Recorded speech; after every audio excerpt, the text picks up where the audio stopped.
Hi, Carl Ford here at WebRTC Conference and Expo number 4, and I'm here with Oscar Albin from Verint, and he is Director of Marketing. Is that what we decided? What's your real title? Director, Solutions Marketing. Excellent. So I forgot the solutions part. And Verint does a lot of solutions, but give us the elevator pitch of what Verint does. Verint's the leader in workforce optimization solutions, and they're supported through voice of the customer analytics that we use.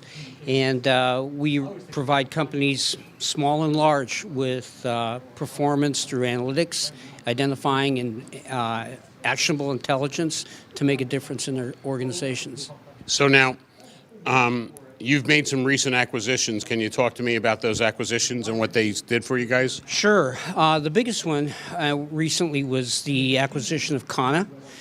They've been the leader in web self-service and CRM space, and they have agent desktop tools as well as knowledge management and case management, and they've been able to deliver chat, email traffic, and now social media responses. So that was a very natural fit for us with what's happening in the marketplace. Okay, and I'll probe that a little bit, but let's get the second company in. Sure. The next one is Victrio, and they're a voice biometrics firm. They're really the next generation of voice biometrics, and that's been a great acquisition for us for several reasons in the financial markets, trying to stop fraud, and better ways, automated ways of authenticating that a customer is who they say they are. Yeah. So now you've got that history in Verint of managing the recordings and managing the customer experience. Now you're getting kind of more into a web experience here of dealing with the analytics. Is there much difference between what people experience as using their web tools to look at what's going on with websites and things like that and their email blasts, as opposed to how they're talking to the customer contact folks? Are you guys using kind of similar metrics, or is it totally different? No, there's some similar metrics involved, and it's interesting because customers, our customers' customers, are driving this. They're out on social media, on their company's Facebook or Twitter accounts. They're asking questions, customer service questions. They're expecting responses now.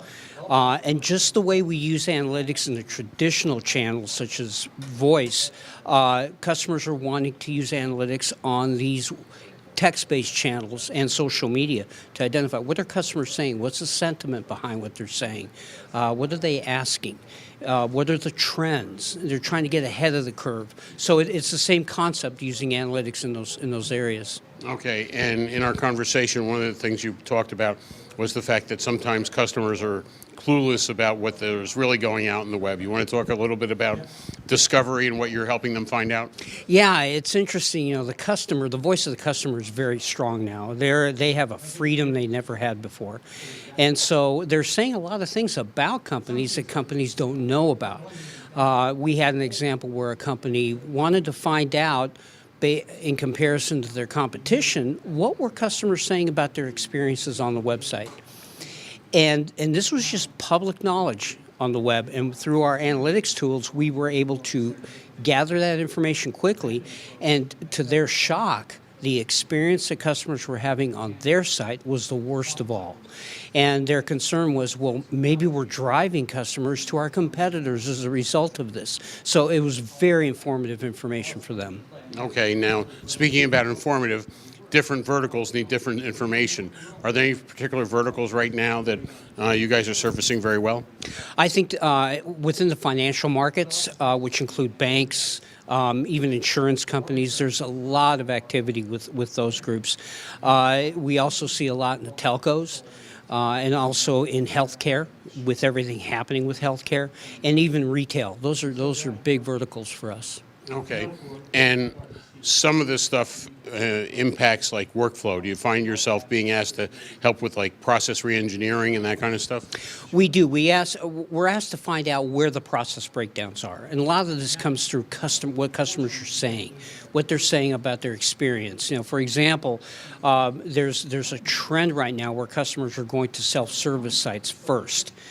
they're not finding the answers. The workflows are not good. So they launch a chat session to talk to somebody. They don't get satisfaction there, they call. So we've been able to capture all those interactions and identify through what the customer is saying that there's breakdowns in some of the self-service experiences. So we're able to identify what those are specifically through voice of the customer. And one of the things, too, that we're able to do now, and this is why the Con acquisition was so important, we can bring all those interactions into one so that a company can see that this customer did start on the web self-service. He did launch a chat session. He had 2 phone conversations about this same issue. And that's what customers are asking for. I don't want to have to repeat myself 4 times. You should know what has happened with me all along the journey. Excellent. Oscar, thank you so much for your time. Thank you.